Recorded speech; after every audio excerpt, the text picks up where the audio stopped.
تو سماج اپنی تحویل میں اس کو لے لے گی تاکہ کسی کو دفن میں کام آ جاوے. خالی پڑی رہنے سے کوئی فائدہ نہیں، جگہ تنگ پڑ رہی ہے. دوسری بات، آپ کہیں گے اتنا بڑا قبرستان تنگ پڑ رہا ہے تو جا کر دیکھو تو پتہ چلے گا. دوسری بات، ودارے کے اوپر سے جو قبر کے اوپر پتھر ہے 1 2 3 اس کا کوئی کام نہیں ہے، اس کا علاج خود کرے. اور تیسرا کام، اس جگہ کے اوپر کوئی پھول بو دے، جھاڑ مت بوئے. کوئی تو لمڑا بوتا ہے تو وہ تو قبر کو پھاڑنے والا ہے. کوئی وہاں جا کر کے وہ خوشبودار بڑے بڑے پھول کے یہ بوتا ہے، وہ بھی مناسب نہیں. ایسا پودا جو قبر پر ہرا ہرا ہو، لیلا لیلا ہو، اور وہ تسبیح پڑھتا ہے اور اس کی تسبیح سے مرحوم کو قبر میں فائدہ پہنچتا ہے. کیوں بوئیں گے؟ ہر لیلا جھاڑ تسبیح پڑھتا ہے، ہر سفید کپڑا تسبیح پڑھتا ہے. جب تک میلا نہ ہو یہ تسبیح پڑھے گا اور اس کی تسبیح سے صاحب قبر کو قبر میں فائدہ ہوگا. تو ایک پودا بو دو، پانی بہانا کوئی مطلب نہیں، پھر ان پودوں کو پانی پلاؤ تو اس میں کوئی حرج نہیں. اب کوئی مسئلہ باقی نہیں رہے گا. لہذا جہاں عمومی سطح سے کام ہو رہا ہو، یہ سماجک نہیں مذہبی چیز ہے. سماج کہتے ہی ہے اس کو جو مذہب کو لے کر کے چلے. سماج ہرگز اس کو نہیں کہیں گے جو سیاست کا اکھاڑا ہو. سماج کہا ہی جائے گا اس چیز کو جو مذہبی رہنما، مذہبی طور پر جہاں مذہبی کام کیا جاتا ہو. پورا مسلم سماج قبرستان کو ایک مذہبی چیز ہے، یہ شعائر اسلام میں سے ہے، اس کی توقیر کرنا واجب ہے، اس کی عزت بجا لانا واجب ہے. یہ شعائر اسلام میں سے ہے کہ کل مسلمانوں کی موقوفہ ملکیت ہے. اس میں کوئی پیش قدمی نہیں کر سکتا، اس میں کوئی مالکانہ حق درشا نہیں سکتا. یہ کل امت مسلمہ کا ایک وقف قبرستان ہے جس میں تقریباً 73 بیگھہ لیز کیا ہوا ہے. باقی اس کے علاوہ بھی ایک بہت بڑا دائرہ ہے. اس کی ہسٹری معلوم کرو. واحد علی شاہ والا، مخدوم جہانیہ سکندر رحمۃ اللہ علیہ والا، بابا یاسین سوری والا، اور یہ پیر احمد مشائخ والا. ایک زمانے میں یہاں آبادی نہیں تھی، یہاں جنگل ہی جنگل تھا. بس اسٹیشن سے ادھر کے راستے سے آج سے 50 برس پہلے کسی کو گزرنا ہوتا تھا تو اکیلا نہیں گزرتا تھا. اگر کسی کو کوٹڑا جانا ہو، اگر کسی کو ادھر کے دیہاتوں میں جانا ہو، ایک عجیب سناٹا چھایا ہوا تھا. بس اتنے مکان تھے جو آگے کے حصے میں بس اڈے کے پاس پرانے جو مکانات تھے اتنے ہی مکان تھے. میں نے اپنی ہوشیاری کے زمانے میں بھی یہاں یہ چیز دیکھی ہے. اور کچھ علاقے میں آج بھی قبروں کے نشان آبادیوں میں موجود ہیں. یہ 4 بڑے قبرستان ہیں. واحد علی شاہ والا سب سے بڑا قبرستان رقبے کے اعتبار سے، پھر بابا یاسین سوری والا رقبے کے اعتبار سے دوسرے نمبر کا بڑا قبرستان، اور تیسرے نمبر کا مخدوم جہانیہ سکندر علیہ رحمہ والا جو ہے رقبہ ہے، اور چوتھے نمبر کا رقبہ آبادی سے قریب میں یہ قبرستان تھا مدینہ منورہ میں. اب قبرستان میں کانٹے، یہ پرانی ہسٹری ہے. جب مدینہ منورہ میں، اس لیے کہ قیمتی زمینیں، اس کو تو لوگ آبادی میں استعمال کرتے ہیں، لیکن یہ قیمتی سے قیمتی زمینیں. مدینہ منورہ میں بقی تھا. بقی کسے کہتے ہیں؟ جہاں بہت کانٹے والا جھاڑ اگتا تھا، کوئی فرقتا نہیں تھا. اس بقی برکت کو مقبرے کے لیے پسند کیا گیا، اور آج اس کی حیثیت ایسی ہے کہ 70,000 انسان یعنی 70,000 بادل موت کے دن وہاں سے اٹھیں گے اور ان کے چہرے 14ویں رات کی چاند کی طرح چمکتے ہوں گے اور بغیر حساب کتاب کے جنت میں چلے جائیں گے. اور اس زمین کے ٹکڑے نے کتنا اونچا مقام حاصل کیا. یہ وہ ذخیرہ ہے مسلمانوں کا. اس لیے اس طرف ہم توجہ دلاتے ہیں، ہم اس کی فکریں کرتے ہیں، اور ہم قوم سے کہتے ہیں کہ ذرا نگہداشت رکھو، اپنی اولاد کو بھی اس پر متوجہ کرو. اس مرتبہ ہم نے دیکھا کہ لوگوں کی توجہ بہت کم ہوئی. یہ مناسب نہیں ہے. یہ کوئی سماجی چیز نہیں ہے، یہ مذہبی چیز ہے. میں یہ سمجھانا چاہتا ہوں یہ سماجی چیز نہیں، یہ مذہبی چیز ہے. اور مذہب کے ساتھ اس کا تعلق ہے۔ اللہ توفیق عطا فرماوے۔ مرحوم کے ایصال ثواب کے لیے یعنی سلیمان بھائی کے اور ان کے والد کے لیے اور عالم کے مرحومین مسلمین کے لیے 1 مرتبہ درود، 3 مرتبہ قل هو اللہ احد اور آخر میں 1 مرتبہ درود شریف پڑھ کر ایصال ثواب کر دیں۔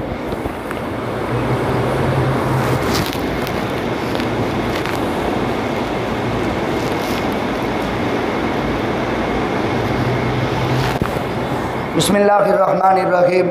اللہم صلی علی محمد وعلی